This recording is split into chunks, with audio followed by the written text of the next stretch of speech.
What's going on, guys? Micro here, and welcome to the first podcast. I'm calling it a general blanket term podcast right now because I don't have a title for it quite yet. And I knew if I just delayed and waited for the title, if I would wait for artwork, it would just never get done. I would never end up recording the podcast. I would just procrastinate. I know me. I've been watching some inspirational stuff lately. So I said, you know what? I'm just going to go ahead and knock it out right now. Then I have no excuses. I'll have it recorded. I can figure out the title artwork later. And yeah, so let's get right into this. This is my first ever podcast. I've never participated in one before, whether being the host or a guest on one, of course. I'm not that big, I wouldn't get invited on a podcast. However, I do have listening experience. It's a funny term, but yeah, I haven't listened to a ton, I'm not multi-diverse in podcast. I watch a ton of podcasts, but it's mostly the same people. The Optic Podcast, Call of Duty, gaming, all that type of stuff from the dudes at the Optic House. Hex, Big T, their guest, and Bose. You guys know me in the competitive Call of Duty. I really do love Optic. Joe Rogan's podcast, the JRE, powerful JRE on YouTube. I listen to a lot of his podcasts. His are an interview-style podcast. They range from 2 to 3 hours, somewhere along those lines. And yeah, so my format here, as you can see, boom, I have a camera right there. I also have my microphone here. I'm not exactly sure how I'm going to do this yet. Like I said, I'm kind of just flying by the seat of my pants right here, trying to get this going, or else it never would have gotten done. I'm not sure if this is going to be a YouTube-only podcast, which kind of doesn't make sense. It kind of defeats the purpose. It's not really a podcast if it's only on YouTube. But I am going to have that video YouTube aspect of it if you so choose. And I'm most likely going to... I'll figure it out, but I'm most likely going to broadcast to SoundCloud and wherever you're hearing this from. You guys know what I've done already. So a little bit about this podcast and what my hopes are for it. Solo podcast, I'm assuming is what it's going to be, the nature of it. Just me talking to you guys, my opinions, having you guys reply in comment section. Let me know what you guys feel. I may have a co-host from time to time. Depends on if the homie Kellum wants to co-host. Maybe I'll just have guests and just record this podcast whenever I feel like it, by myself, with guests, whatever the case may be. Format style, like I said, I do listen to the JRE as well as the Optic Podcast, two completely different formats on these. I like them both, but I really don't like the Optic style where they have a format. They have current events they're going to talk about. They have specific talking points. Me, yes, I'm going to have something like that, but I definitely like the interview style that Joe Rogan has, which obviously I can't have a very big interview style since I am just getting started. I don't have the resources to interview people unless they're people I know through the gaming community or otherwise. But I really do like the free flow that the JRE has. So that's really what I'm going to try and, I don't want to say emulate, but that's really what I'm going for here. Just the free flow kind of feel, talk about whatever, shoot the shit with your people, or by yourself in my case. I really think it might be awkward talking to myself a little bit, but I might just get used to it. I mean, when I make YouTube videos or I stream, I'm essentially just talking to myself if no one's in my stream. So it's really not going to be too different. So the basics, the basis rather of this podcast, what I want it to be is I want it to be about games generally. Obviously, that's what I'm about. That's what I've always been about since I was a kid, is the gaming. And more specifically, Call of Duty, perhaps. I say this, but I don't want to limit myself to just video games or just Call of Duty in video games. I want to be able to talk about whatever I want to talk about. Life, happiness, depression. It really doesn't matter to me. I just want this to be a conversation. Current events, obviously. Like I said, it's not going to be a talking point. I'm not going to make it a point to talk about these things. It is there if I choose to do it, which I most likely will. And I'm going to have definitely talking points in the sense of Call of Duty, big news happens. Obviously, these things are going to happen, especially since I'm doing just me, a solo podcast, especially for this one right here. I'm not really sure, how it's going to go, but why not just test it out, see how it goes, test out the podcast water. If you guys are listening to this, you have any tips for me, feel free, leave them in the YouTube comment section, and wherever this ends up getting posted, feel free. Constructive criticism, always want to get better, especially since I'm doing something new that I've never done before. Alrighty guys, so now that all that spiel is out of the way, I've just talked for a good, let me see, 7 minutes or so. Why not let's just get into the podcast. Let's just start talking. Some big stuff going down in the Call of Duty community right now. As you guys probably know, the next Call of Duty 2017 is Call of Duty World War II, being developed by Sledgehammer Games. I'm sure all of you know this. This is no surprise to y'all. Before I get into that, I kind of just want to start off and talk about the state of Call of Duty. What's happening to Call of Duty right now? What's happened? Like, where is it at? What are people feeling about Call of Duty? Because it is very optimistic right now. This current time period, right now, the 7th of June at 10 p.m., Call of Duty is looking up. Very, very optimistic. But let's just go back. And why are we optimistic right here? Because you can't have optimism without, being down in the gutter. So I'm sure you guys already know I started playing Call of Duty back in Modern Warfare 2. Multiplayer, that is. I did play the Call of Duty 2 campaign. That's really where my first ever Call of Duty, no matter what, was my cousin bought for the 360 Call of Duty 2. Absolutely fell in love with the campaign. The storyline was spicy. I loved it very much. I loved the intense, the gritty World War II action. Absolutely adored that. It's a very funny word I just used there, but yeah, so when Call of Duty, back in the day, Call of Duty 1, 2, up until, COD 4 is really what revolutionized the multiplayer of the Call of Duty experience. Before that, the campaigns were amazing, but really COD 4 is what did the multiplayer. It revolutionized. It changed gaming. Let's not beat around the bush here. Let's be quite frank. Call of Duty 4 Modern Warfare revolutionized and set a high, very, very high gold standard for any FPS multiplayer game, and really just gaming in general. A lot before that, it was big scene for single player games. There still is, but single player games was really where it was at, and the multiplayer thing came about in Call of Duty 4 Modern Warfare, revolutionized how games were supposed to be played with people online through Xbox Live, through the PlayStation Network, which was free at the time. And it really it changed all of gaming, and it just set a higher standard for what we have now in multiplayer and what we expect. So we had really good game there, and the hits kept coming. Call of Duty was at its stride. It was just bam, knocking people out left and right with how amazing the multiplayer was and all the things that they were implementing. They were revolutionizing with the storylines, and in the multiplayer with creative class systems and the customizable experience that you had in order to play as a soldier with people against actual people that weren't bots. Call of Duty was knocking out of the park. It was Modern Warfare 2. After Modern Warfare 2, I believe it was Black Ops? Black Ops or World at War?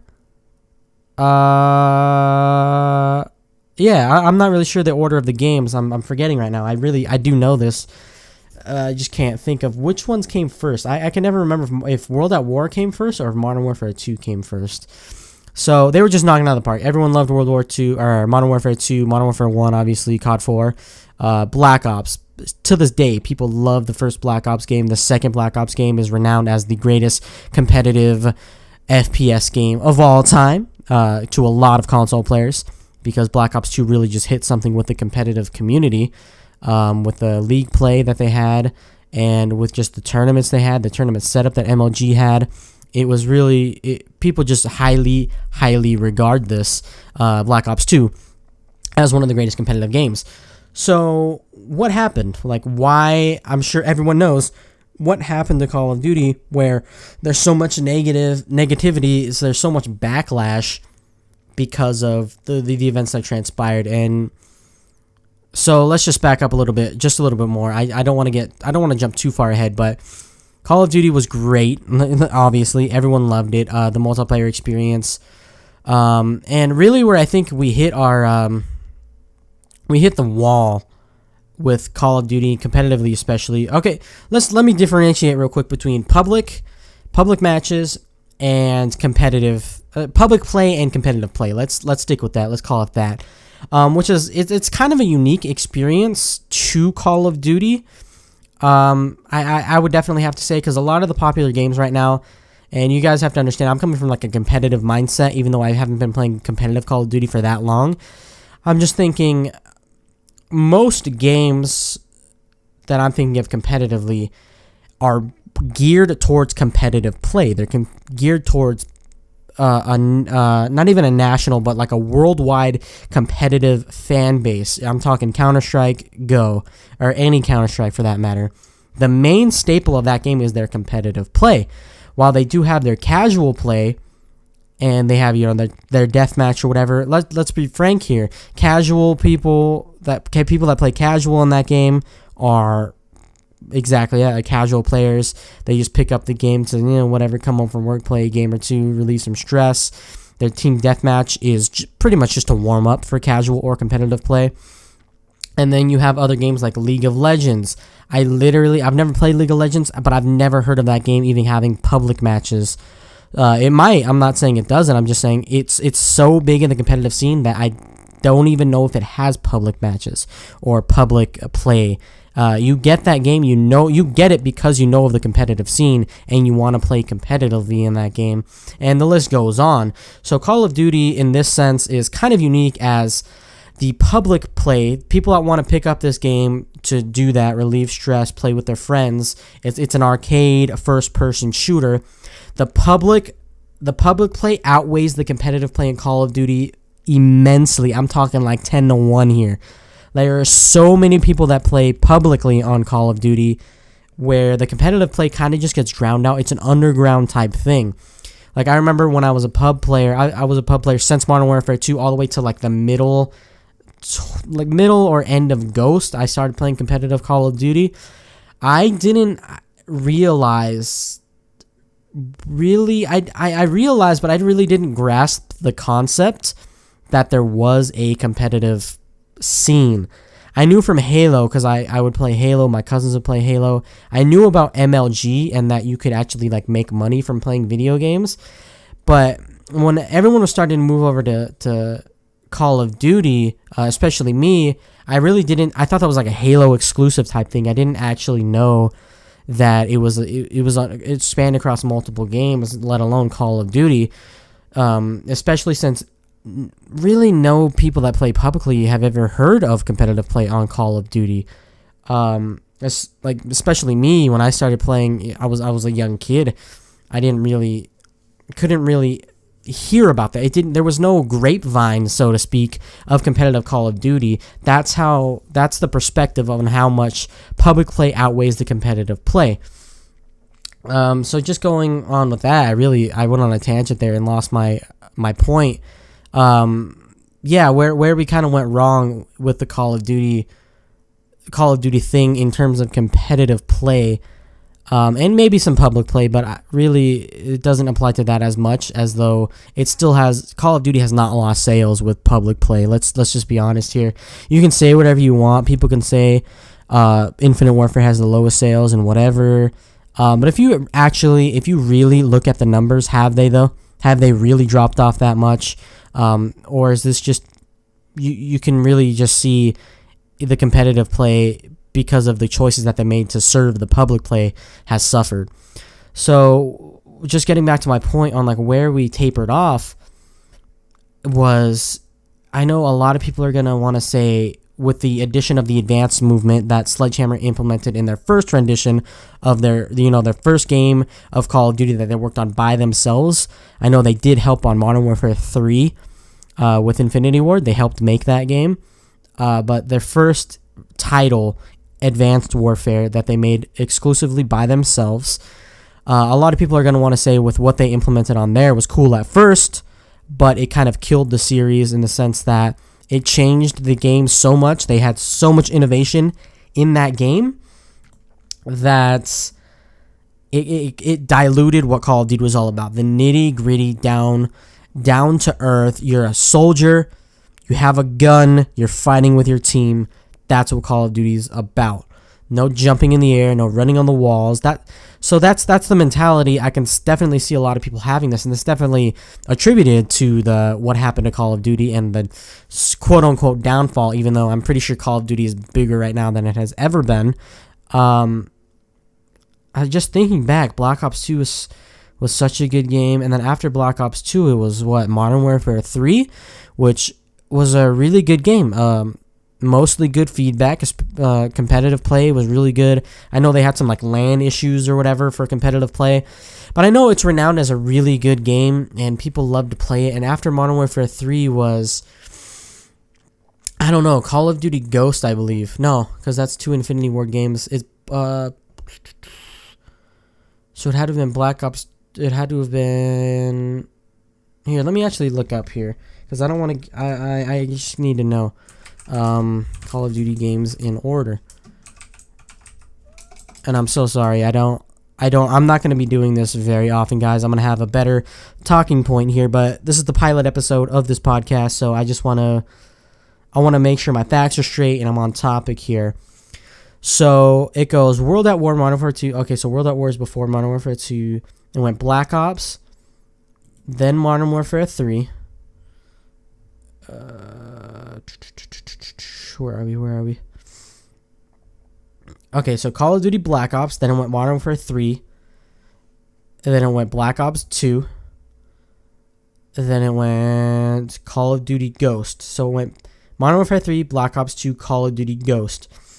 And Call of Duty Ghost, I think, is where it started to taper off. The hype of Call of Duty, especially in competitive play, definitely started around Ghost, although I think that was some lingering effects from, it had to have been from Black Ops 2 and Modern Warfare 3 era, even though we don't want to admit, because Black Ops 2, like I said, was highly renowned for great competitive play, great public play. I personally was not a fan of Black Ops 2. I'm not going to say I wasn't a fan, but at that time, I definitely enjoyed Infinity Ward games more than I did Treyarch games.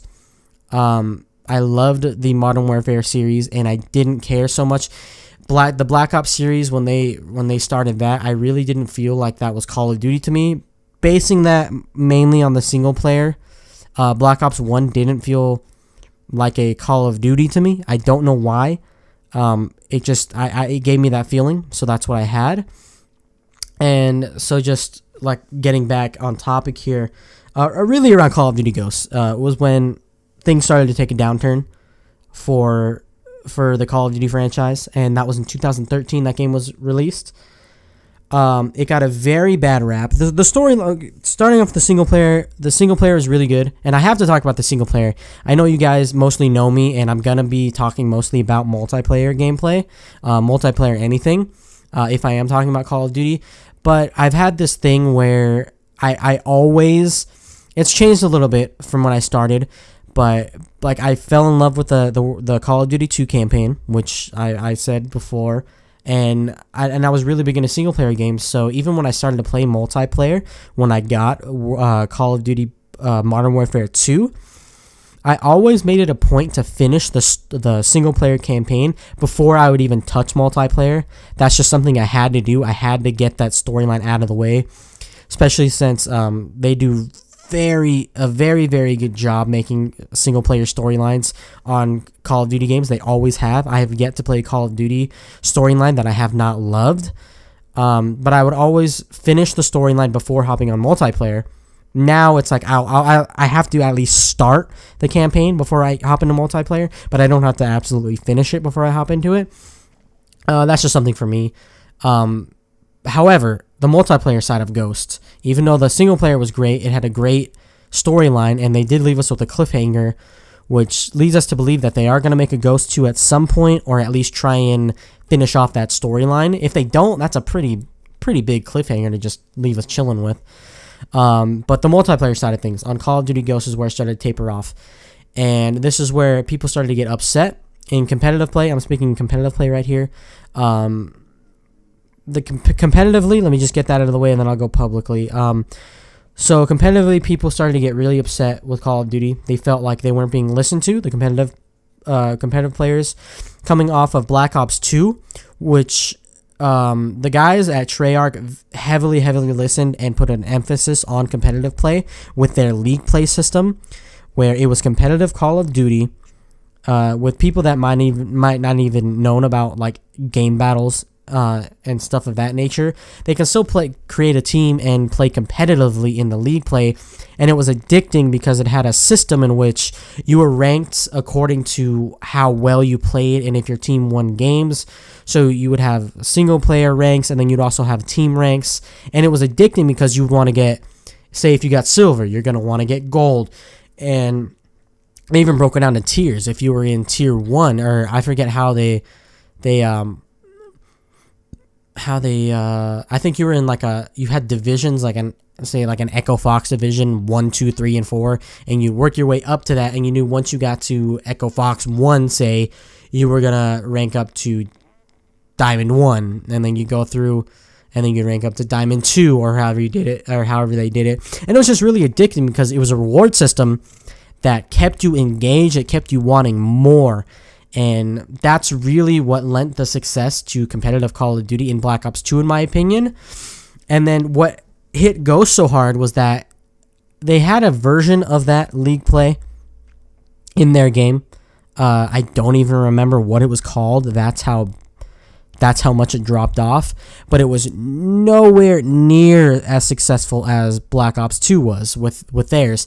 They had like a weird ranking system that wasn't as rewarding, and it didn't feel as good when you ranked up. It didn't mean as much, so people didn't really play it, which took a little bit of the emphasis, actually a lot of emphasis, off of competitive play, especially for the casual public player. And that's really what happened there, is they didn't keep up the pace of getting their casual community to embrace the competitive community, and that's where it took off, where the public community just skyrocketed, while the competitive, I wouldn't say fell off, but it stayed stagnant. You'd have a couple pros coming up, you'd have people playing tournaments, but it wasn't blowing up like games like League of Legends or CSGO, or even after this time, but it is still relevant, is Overwatch came out of nowhere, essentially, to me. I didn't hear anything about it, and when it came out, it was just like boom, instantly a great competitive game that just took off. I know there's casual in it, just like CSGO, but Overwatch kind of just skyrocketed in the competitive community without there even being a glimmer of a public community that would overtake the competitive community like in Call of Duty. So I think that was a part of it, them not really supporting a league play type system in in Call of Duty Ghost. So there was that, and then there was also obviously just the game itself, some mechanics in the game.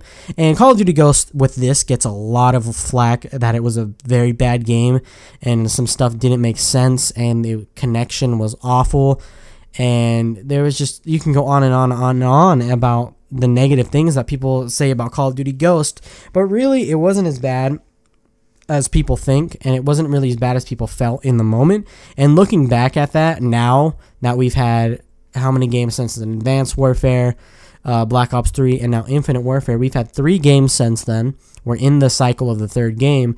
We look back at Ghost and, we say it wasn't that bad. I miss Ghost. The boots on the ground feeling, the I don't know, the play style with the Remington, the AR, the Vector, the MTAR. It just felt like a really good game. Now that you look back at it, maybe it's in comparison to what we've been having, but really I think what was happening during the lifetime of Ghost was that there were some things that were dragging the game down, and it gave the entire game a bad reputation, such as the perk system that they had in Call of Duty Ghost was very, very different from what we've had ever in Call of Duty's history. Before this, it was just general. You would have 3 perk slots. You'd have a certain amount of perks in each slot. You would get 1 perk per slot. You guys know how the perk system works. And then Black Ops 2 had the Pick 10 system, which optimized this even further, which made it even more addicting. With creating your class, it wasn't overcomplicated, but you can have things you want in certain perks. And then, yeah, so you guys know how that works. And the way Call of Duty Ghost did it, if you're not familiar, Call of Duty Ghost had a plethora of perks, some of which were old and we liked, some of which were new, some of which were they were new, they didn't make sense. No one ever ran them.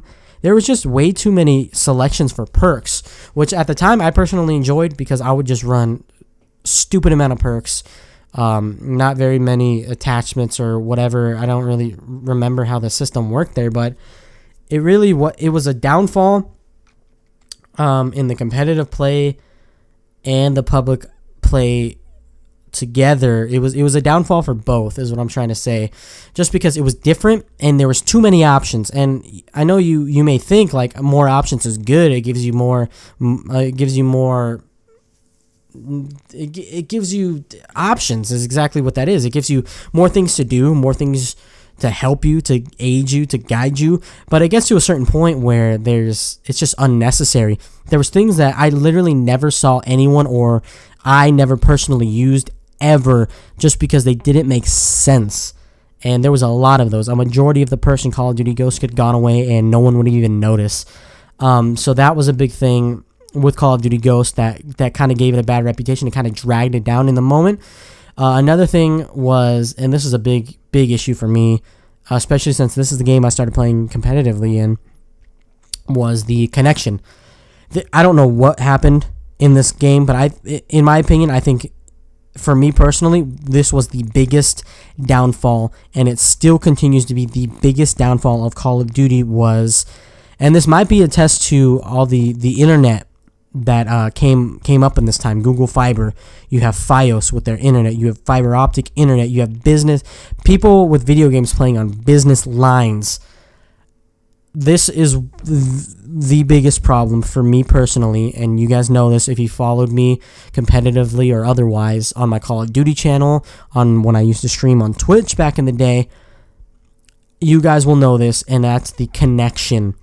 The connection for the multiplayer took a dramatic downturn in Call of Duty Ghost, or it got super good, and that's where the connection differences between someone that has a good connection or a bad connection really came into play.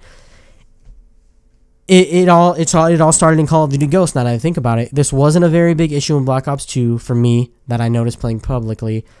But in Call of Duty Ghost, oh my goodness, I noticed this before I even started getting into competitive, because the beginning of Ghost to up the middle, pretty much the first 75% of Ghost I played publicly, I noticed this, that you would shoot people, they wouldn't die. People would look at you and you would fall into a black hole.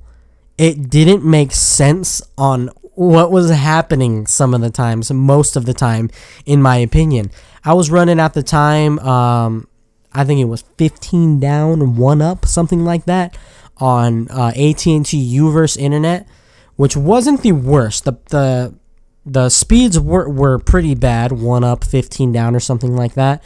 But the ping was actually really good. I never got above like a 15 ping, so the ping was really good.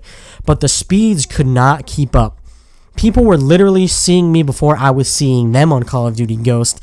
This is how bad it happened. I don't know if they changed servers. I don't know what happened in terms of this multiplayer play with Call of Duty Ghost, but this is what killed it. Not killed it. I don't want to say kill, because Call of Duty is not dead.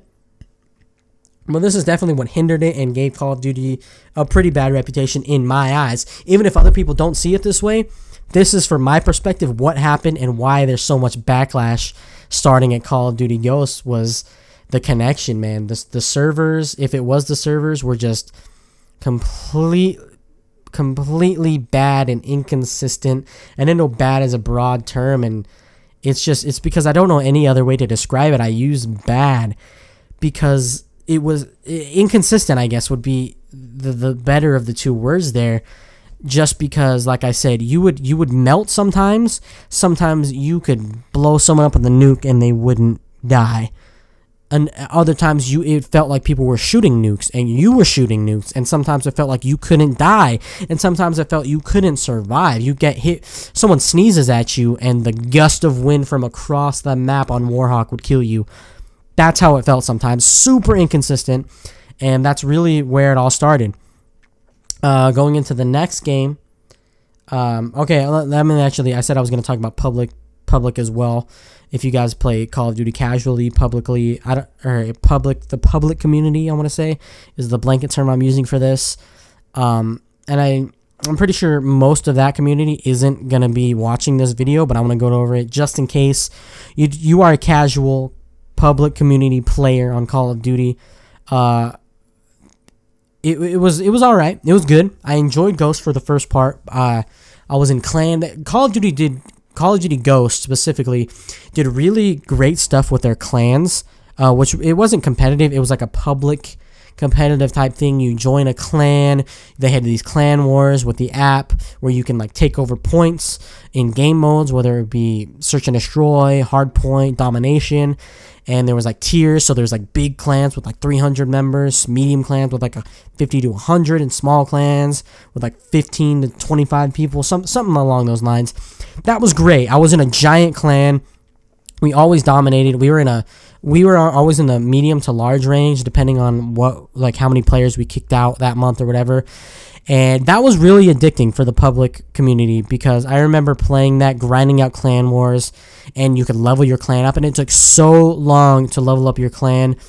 Once you hit a certain level, you got a yellow clan tag, and once you hit the granddaddy, I think it was a 25, maybe, I want to say, max clan level, where you got a red clan tag, and the name of my clan was Boom. It wasn't my clan. I got taken into the clan, because I was always the guy I was a Christmas noob. I always get Call of Duty for Christmas. So I was communicating with, I had a mic on PlayStation. I was like, there's a guy top of the tower, there's a guy whatever, and this guy named Sicko, he heard me doing that. He's like, hey, who's making those call outs? And then I was like, yeah, it's me. And then he's like, yeah, you want to try out for a clan? I tried out for his clan, and I ended up working my way up in that clan. We kind of treated that like it was a military style ranking, so that might have been why it was so addicting. That was just our own personal thing that we did, and I ended up becoming like a pretty higher up guy in the clan. I could kick people out. It sounds immature at the time, but it's really based on competitive, but we just didn't know it. So yeah, publicly it was all right. There was just too many options. There was too many campers. There were so many perks in that game that lent itself to campers, and we were a camping clan, so that's probably why we loved it. Other people hated us. The M27 IAR with the thermal scope and silencer, unbelievable with all your perks. You had IEDs. Oh, don't even get me started on IEDs for the public matches. And yeah, so that's my take on Call of Duty Ghost competitively and publicly. Next game, Sledgehammer, their first iteration, Advanced Warfare in 2014. Revolutionary. There's no other word you can use to describe that game.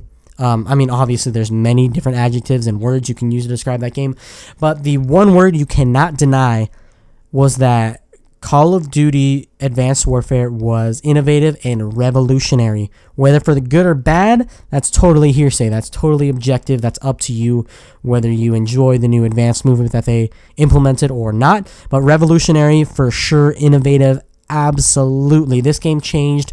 It took Call of Duty at a time where it was getting a lot of backlash and fans were upset with it, especially competitive fans, and it turned it on its head. People were saying before Advanced Warfare, Call of Duty is so stagnant. It's the same thing every year. You got 3-lane maps. You got guns that are good. You got one viable submachine gun. You got one viable assault rifle. And Call of Duty Advanced Warfare comes around, and it's like, okay, we hear you. We hear you, Call of Duty community. You want something different?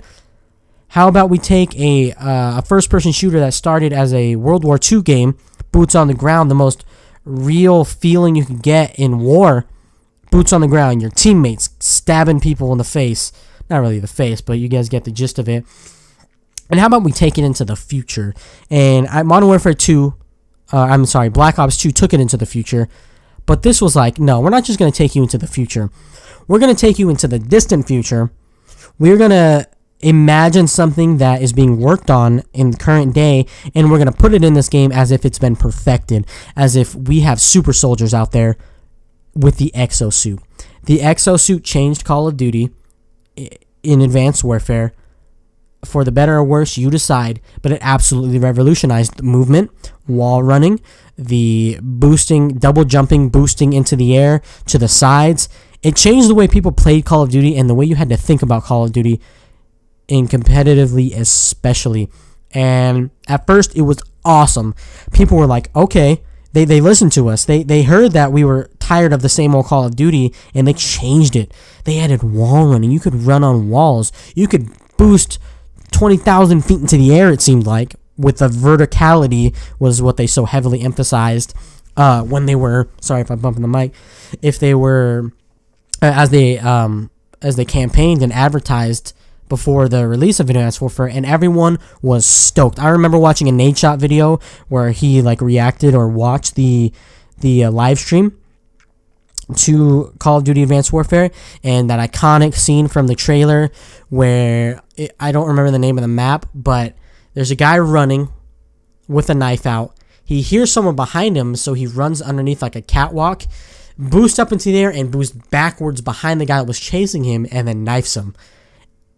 That was like, oh my god, what is this game that we are going to be given?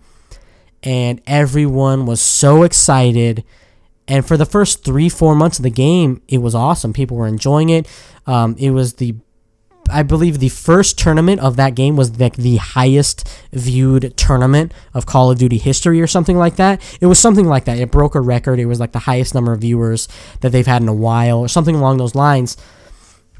And then people realized, wait, this isn't Call of Duty. This isn't the old nitty-gritty run through a field with a sniper rifle and a ghillie suit on anymore. This was different. This was not the same game. This was a cool game, but it wasn't what we wanted for a Call of Duty game and what we've grown to love from Black Ops 2, from Modern Warfare 2, from COD 4, from World at War, from Black Ops 1. All these games, we thought we were getting tired of them, and maybe we were at the time, but it took Advanced Warfare for us to realize that, oh, that's what we want in Call of Duty. That's what Call of Duty is all about. And I'm talking publicly, I'm talking the public community, and I'm talking the competitive community, is that when you hear Call of Duty, you want that good classic boots on the ground, which wasn't even a term before Advanced Warfare. I don't think. I mean, it was a term obviously in the military, in real life applications, but in terms of Call of Duty, in the virtual, FPS shooter game, or FPS, I really don't need the word shooter after that. It's kind of redundant. Boots on the ground wasn't used. It wasn't boots on the ground. It was like Titanfall was maybe the only game that had wall running and verticality to it. Before that, it was nothing. It was just games. It was just an FPS game. It was just Call of Duty. It was just Halo, which Halo did have their little high slow jump thing, but it was just a Halo jump. It wasn't. That's what Halo was known for, was their jumping mechanics and the lack of gravity. So it was fine because that's what the Halo community grew up on. But Call of Duty was a grounded arcade shooter game. You played it to live out an arcade style war. That's what Call of Duty was. So when we got Advanced Warfare, it was sick. Everyone was so hyped that the series was changing. We were finally getting not just a reskin. We were getting a different game, and they actually listened to the community. Like I said, this lasted for about 4 months. After that 4 months hit, everyone realized, oh my god, this isn't Call of Duty. The verticalities ruined the game. And then the backlash, and we're still going through the backlash right now, to this day, with Infinite Warfare, they ruined the game with verticality. They ruined the game with double jumping. They ruined the game with exosuits. They ruined the game with boosting. They ruined the game with wall running. And we're still hearing about it today. We all know how this goes, and this is going to lead up to Call of Duty World War II. So with Advanced Warfare, no one anticipated it getting like a such a hard downturn like it got. Like, people just got sick of it and they wanted the old Call of Duty back. I remember, too, if you go back on my Twitter, I'm sure it's still there, I tweeted out, because I loved Advanced Warfare. I made a video on it. Advanced Warfare is my favorite Call of Duty of all time. It narrowly beats out Modern Warfare 2. But yeah, I loved Advanced Warfare. I love that it gave me an opportunity, especially in competitive, because I played that entire game competitively. It gave me a chance to show off my reaction time, which I have very quick reaction time. It's something I was born with. There are people with quicker reaction times than me now that I'm noticing, and I'm getting older, but I was just blessed. I was born with very quick reaction time, and that gave me a chance to showcase it. It gave me a chance to actually turn on people and just display how fast I could react to someone and just turn and burn on them. Anyway, just lost my train of thought again. I noticed this is gonna be a thing on podcasts. Hopefully I can get used to it. But losing my train of thought. So anyway, Advanced Warfare. When people started to realize that this isn't what they wanted anymore, developers were too late. At this point, Advanced Warfare, they introduced the third developer, Sledgehammer. So the original two developers, Infinity Ward and Treyarch, they got the whiff of it. They got Sledgehammer came in here and they showed us up a little bit. They gave the community what they wanted.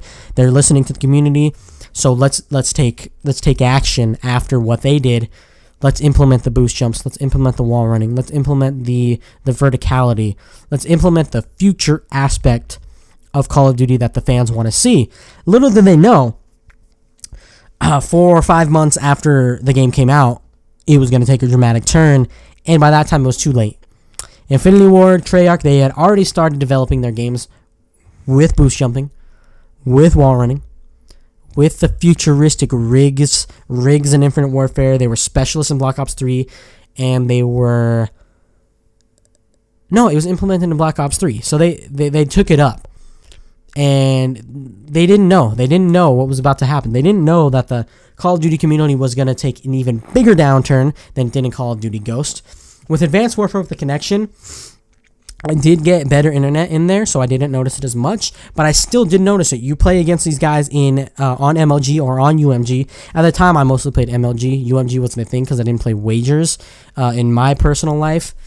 But I realized if I was playing just a normal competitive player, they had a 12-3 record, something like that, maybe 10-5, 10-6 record. It was all right. We can hang. It was a competitive game. But then you got against those people that you knew that they were S&D stars. You knew that there was something up with their internet. Because I would see the pros play, and I would see Blastful, and even pros would complain about Blastful and how his internet was just BS, and other names. I don't really want to put anyone on blast, but you would get those people, and you know that you wouldn't be able to kill them. You know you would not be able to kill them. You would not be able to beat them. My teammate right now, Rampage, the guy I play with a lot of times, you guys know him. It started out as one of those. I was on a team. He was on a different team. We could not beat his team. We came this close so many times, but the amount of times his teammates would kill me like a joke with his internet, unacceptable, and you would just know. Like, oh, looks like this guy's I'm playing a guy that shoots rockets for his bullets, and I'm shooting peas. I'm shooting marshmallows, and you would just know. So it wasn't as bad as Ghosts, but it was definitely not good. Definitely not good. So then we move on to Black Ops 3. People were thinking, oh, it's Black Ops 3. Black Ops 2 was amazing, and for all intents and purposes, Black Ops 3 was a good game. I really can't take anything away from Black Ops 3. It did have a dumbed-down version of wall running. It did have a dumbed-down version of boosting, especially. And it really just had a dumbed-down futuristic approach, but it was still the futuristic approach. It also implemented the specialist, like I said. And this was a good game. This kept Call of Duty above water. This kept it from backlash. It had its problems. The Vesper. Oh my goodness, that gun at the beginning of Black Ops 3, the pre-patched Vesper. Get out of here with that. Just absolutely get out of here with that. That is insane how that even got into the game in the first place. How the Vesper, you could treat it like an AR, and it shot approximately 3,500 bullets a second across map, no recoil. Insane. It's crazy how that even got past the developers, and how I guess you really can't tell if a gun's overpowered until you give people with different internet speeds the ability to test it. And even in the beta, there was the Razorback in the beta was like the Vesper pre-patch. The Razorback in the beta, that's the only gun people use, just because it shredded. It killed in one bullet. It seemed like it was absolutely insane. But moving off the whole gun thing for Black Ops 3, it was very good. Very good. I really enjoyed playing that game publicly, for public matches. And it was a love-hate relationship. You guys know this is where I stopped playing competitively for a while. It was on Black Ops 3 because I couldn't handle the connection. Competitively in this game, the connection was the absolute worst I've ever played on in my entire life. It drove me to the point of insanity. I actually had negative thoughts of like, I don't even know. I don't want to say like suicidal thoughts or anything. It wasn't that bad because I have a pretty strong mental. It's not going to break me that hard. But it drove me to the point where I stopped playing Call of Duty altogether. I started playing H1Z1, and that's all I played. I was like, screw Call of Duty. I'm done with it. It made me give up on the game with how bad the connection was. And a lot of people would disagree with me on that one because Black Ops 3 was a good game. I can't even take that away from it. Competitively, it was solid. Specialists did a pretty good job. I think people could have done without those. But for me, Black Ops 3 was just very good game. I can't even take anything away from it. But the servers or the connection based play on Black Ops 3 competitive was just unheard of. You guys have seen me. Go back and watch if you're familiar. If you want to get a reference point of what I'm talking about, I have a COD is Connection, which is a series I ran for a little bit. I'm still gonna run that series maybe. I'm definitely thinking about it. It's just something that's gonna have to come up. But it was called COD is Connection. It was on Black Ops 3 on Redwood. I shot a guy, and I believe I hit him with like 20 some odd hit markers, and he didn't die. I don't know how that happens. Maybe it wasn't 20 something. Maybe it was a little. Maybe it was like 13, 14 hit markers. That's way too many hit markers. I had the M8. M8 is a 3-bullet gun, maybe 4 if you're hitting him or 3 if you're hitting him in the right spot, 4 for sure.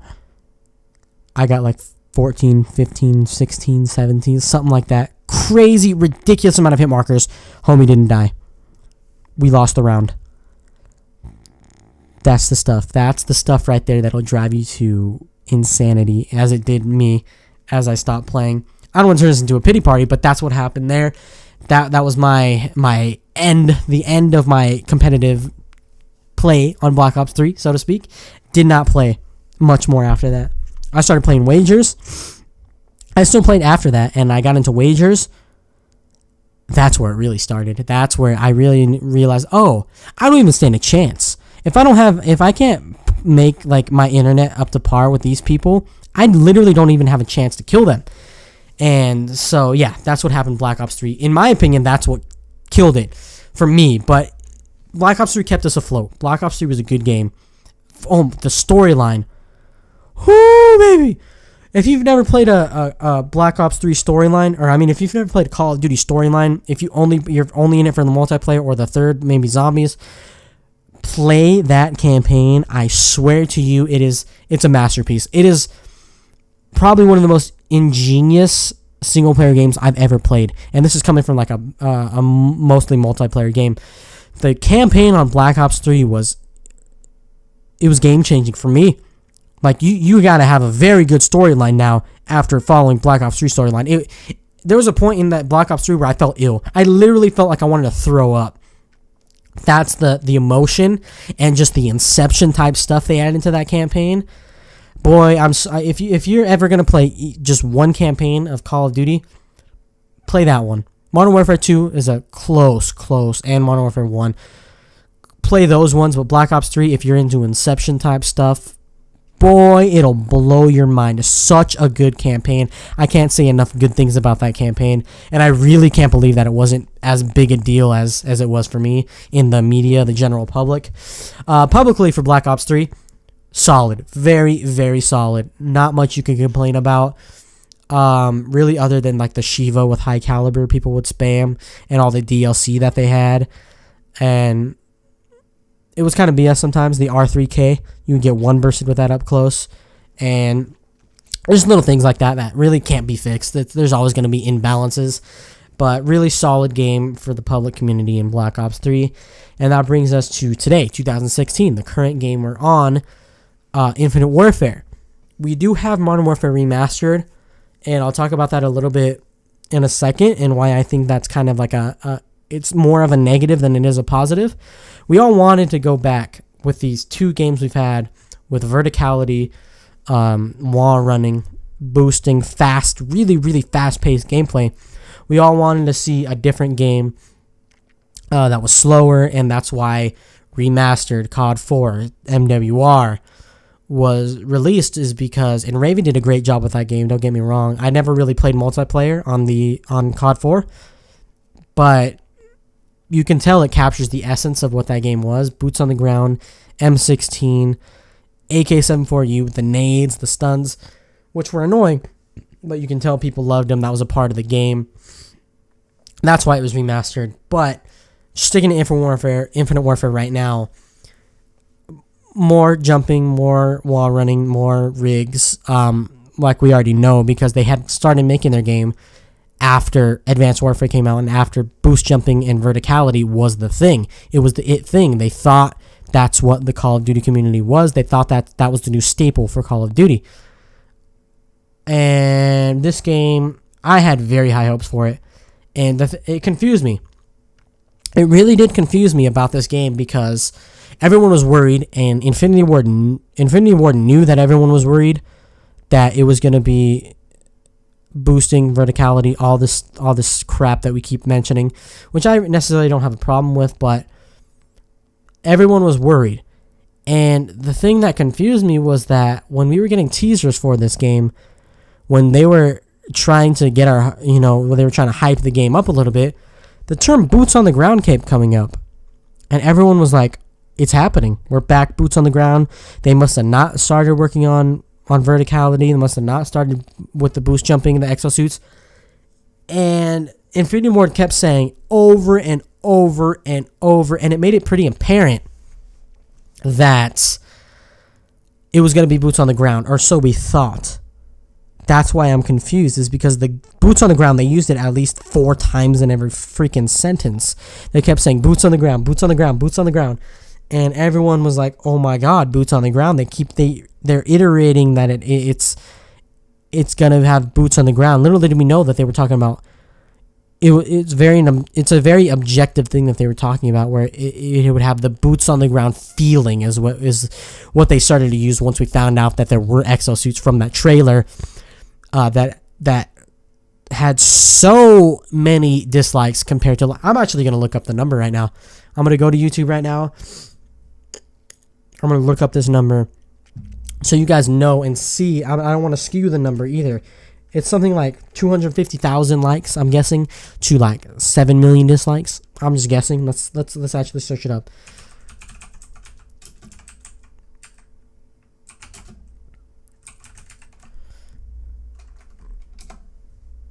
Let's see what this has here. I definitely want to get pulled off YouTube, so let me pause that as soon as I can. It has 575,734 likes to 3,551,399 dislikes, and that's out of 38.46 million views. That's incredible. It has just over 500,000 likes, and then it has well over 3 million dislikes. Crazy. So people were not happy. They saw the boost packs. They saw the space stuff, which was single player, and the single player was sick in that game, and it totally made sense for the single player. For the single player, it worked. Not taking that away at all from Infinite Warfare, Infinity Ward, not taking that away at all. The single player was pretty straightforward, a pretty dumb, I'm gonna use it for lack of a better term, but dumb storyline. Not in the sense of like it's a bad storyline or like it didn't do well. It's just very straightforward, very predictable, very hero saves the day type stuff. But it was a very good storyline. I really liked the way they did it. And there's some twists there at the end with people dying and stuff that really, it was good. It was a good storyline. I can't complain about that at all. But the multiplayer aspect of it, yeah, you all know what happened. We all know we all know about Infinite Warfare. This is probably one of the worst Call of Duties. It's the worst Call of Duty ever released. The game wasn't finished. I'm talking about, this is competitive, this is public, this is the general community, this is just Call of Duty in general that I'm speaking of right now. The entire Call of Duty community. This Infinite Warfare is a piece of garbage. And I don't say that lightly. Call of Duty is my game. I love Call of Duty. I will always play Call of Duty. And I truly believe that. As long as Call of Duty is a series, I will always play it. I will always give you my money, Activision, to play Call of Duty games. So I don't take this lightly when I say that this game is hot buns. I hardly like anything about this game. I can't even think of a positive thing right now to say about this game that I like. It's all negative, so I'm just going to kind of leave it at that. The connection is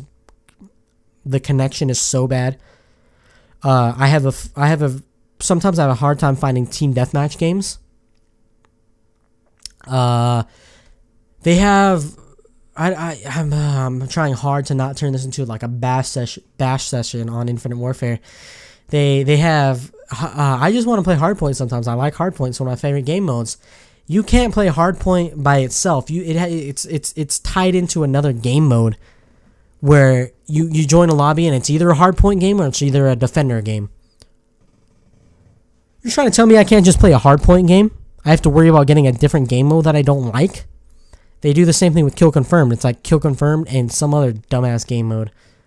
It doesn't make sense. The game, upon release, was unfinished. There were no leaderboards. There were no... I don't even know. I can't even think about right now, but the game was not finished. They had 3 years to make it. When they used to have 2 and released at least finished games in 2 years, they would release finished games. 3 years, they had an extra year to make this game not finished. I don't know if they tried to take it on too much with their Karate Zombies or whatever it's called. But it wasn't a finished game upon release. Right off the bat, I didn't play public. I just wanted to play competitively. Because I hadn't played competitive for so long because of Black Ops 3, I ended up quitting competitive. But, so I just wanted to play competitive at the beginning. Didn't want to play public matches. Still haven't prestiged in this game. Only Call of Duty ever that I have not prestiged on. I'm not even at max level yet. But I instantly started on competitive play. There was no rule set. Obviously, there's going to be a time period where rules are getting thought of, maps are getting settled, things are getting banned. This didn't happen. It's still not set, I don't feel. I honestly feel that this stuff is still being worked out. We're almost halfway through this game's life cycle. Actually, we're more than halfway because the new game comes out in November. We're more than halfway through this game's life cycle. I still feel like it's uncertain with competitive play. I get that feeling from it. Maybe it's not. Maybe it's because I play UMG and GB and things are different. But I really feel that way. I feel like it's not complete still. Competitively, it's still not set.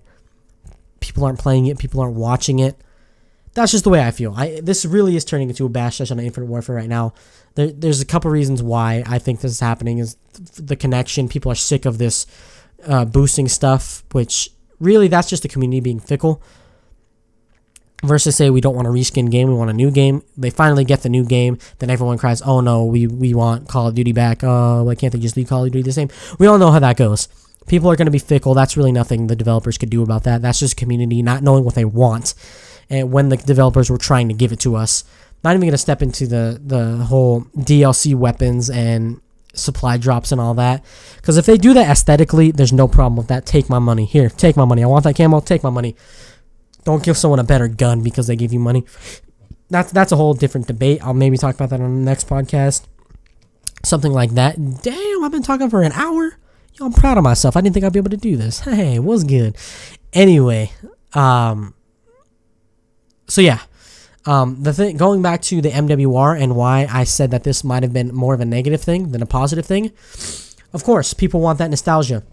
People want to play their favorite game. They want to play the game that they had the most hours logged with their friends. People love nostalgia. This is a time where we're gaining so much stuff so rapidly we can't keep up with it. We just want to go back to our childhood. We just want to go back to days when we didn't have any responsibility. We played with our friends, or maybe we did have responsibility, but we want that nostalgia in any aspect of life. It doesn't have to be Call of Duty or video games. It could be writing styles. It could be the way movies were shot. They're making tons of remakes of movies right now because people want that nostalgia. So it was a good idea, especially from a marketing standpoint, to release MWR with Infinite Warfare bundled. Now they're coming out pretty soon here. You're going to be able to buy MWR as a standalone game.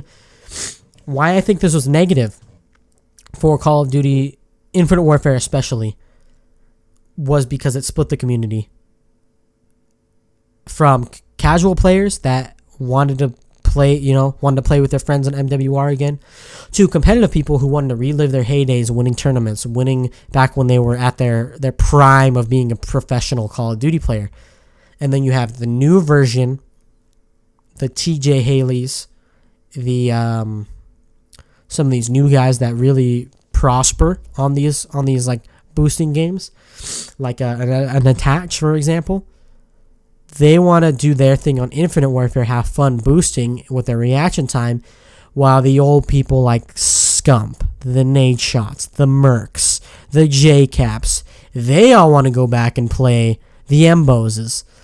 They want to go back and play something that was special to them, was special because it was revolutionizing Call of Duty at the time. And they want to feel that nostalgia and go play that game, while other pros and other communities, other public players that they only know the boosting, they only know Adderall-driven gameplay. I hate to call it that, but it's true. There's so many kids right now that are diagnosed with ADHD that get prescribed Adderall and these medications to help them focus. And this is the only gameplay they know, is the new style Call of Duty with the boost packs. And so it split the community. That put a damper on it, and we're struggling right now. And here it comes, Sledgehammer. They revolutionized. They took Call of Duty in a completely different direction, which I totally admire. I can't even fault them. They gave the community what they wanted, even though the community didn't know what they wanted, because they ended up not liking what they thought they would want. So here comes Sledgehammer. They're like, you know what? Time for us to revolutionize again. Here's another, boom, ace up our sleeve. We're bringing us back to the roots of Call of Duty, boots on the ground with World War II. If it wasn't for this announcement, which obviously we get this announcement at the same time every year, so it was going to happen, Call of Duty would be in a world of hurt right now. But Call of Duty is prospering right now. People are hyped for the next Call of Duty. They're saying, hey, we're going back to the roots. We're going back to World War II. We're going back to the STGs, the MP40s, the flamethrowers, the nitty-gritty fighting Japanese soldiers, fighting German Nazi soldiers. Back to the good old days. We're going back to it. Nazi zombies. Remember the release of Nazi Zombies, the hidden game mode in Call of Duty World at War? I never played Call of Duty at that time, but just hearing people think about that, the nostalgia there, just think it brings back all these memories that World War II is giving them so much hope for Call of Duty in the future. Me as well. I feel like this is going to be incredible. I feel right now that this is going to be another game changer. I feel this is actually what the Call of Duty community wants, not just what they think they want. And I think it's going to be great. I think it's going to be a good time. I think we're going to be back. Competitive is going to be back. Everyone's not going to have anything to bitch about. There's always going to be something to there's always going to be stuff. People aren't going to like certain stuff. Creative class system is gone. I might save this stuff for my next podcast too, because I didn't really think I'd be talking for an hour and 6 minutes at this point. But a lot of good things coming. A lot of optimism from Call of Duty. Activision, the community, because we're going back to what people actually want, not what they think they want. In Call of Duty World War II, boots on the ground, simplistic, slow gameplay. And essentially, there's an evolution of Call of Duty for you without even meaning to do that for an hour here. Just saying, giving us the state of where Call of Duty is now. We had to go through the bad. We had to go back a little bit to get to the current state of Call of Duty, which is very positive. Very, very positive right now, because we know that it's going to be different. We know it's going to be slower. We don't exactly know what's gonna be held for us. Like, this is Sledgehammer's second Call of Duty game, so we're just gonna have to wait and see. But everyone's optimistic about it. It's promising to be. Let me just say this: Sledgehammer revolutionized Call of Duty with the advanced movement system that they implemented, which is exactly what the community thought they wanted, and they did what they thought they needed to do to win over the crowd. Guess what? They're doing it again, but we're going backwards this time. So let's just leave it at that. Just want to say, I know I went off on a little bit of a rant there on Infinite Warfare. Not a very good game in my opinion, in most people's opinions. However, I just played devil's advocate a little bit here for Infinity Ward, the makers of Ghost, the makers of Infinite Warfare, the two they had the worst reputations of the Call of Duties in the most recent years. Infinity Ward with Call of Duty Ghosts was the first developer that had to deal with the headache of developing a game across 4 different platforms. They had to develop this game for Xbox 360, PlayStation 3, Xbox One, and PlayStation 4, because this was the transition from the previous gen consoles to the current gen consoles. While they did have help from, was it Raven? I think it might have been, it was either Raven, New Moon. I think it was New Moon. They developed the ports for PS3 and Xbox 360, while Infinity Ward really focused on actually making the game for the current gen consoles. And then Call of Duty Infinite Warfare, I had a defense for it, but I can't think of it. Oh well, it's a shit game. What can you say? Anyways, guys, this has been the Call of Duty, the state of Call of Duty podcast. I guess we'd say it right now. Still trying to come up with a name for this podcast, come up with a logo for this podcast. If there's any artists out there, I'm no artist. Hit me up if you want to create a design for me. I'm willing to pay. Same thing with the title. The title's not set in stone right now, so even if this does come out with a title that I think is appropriate, let me know. Think of things that might be, appropriate, I guess you'd say. So, I'm going to go ahead and wrap this one up, guys. I think it's been a very good first podcast. A podcast that I think I'm proud. I'm proud to upload. I talked about Call of Duty, what I planned on talking about. Got off topic a little times. The podcast thing is going to have, it's going to have a learning curve. I'm going to have to learn how to talk for so long without doing anything, without playing. It's not like a commentary. Might do one of these a month. Might do one of these a week. Might do 2 of these a week. It just depends on how it goes, how I enjoy. I really enjoyed this. I really did. Talking, venting, feelings. I think it would be better with a host. I think we'd be able to go for another hour, 2 hours if I had a host. But anyways, guys, I'm going to go ahead and wrap this up. The first micro podcast, the first COD Talk podcast. I don't know, trademarked. Don't think about using those. Thank you guys so much for listening. Give me your opinions in the comment section below, wherever you're watching this, across whatever platform. I really appreciate y'all listening to this pilot episode. And I will catch you guys on the next one. I'll end it with a sneeze there. I think I'm getting sick. See you guys on the next one. Peace. That was good. I liked it.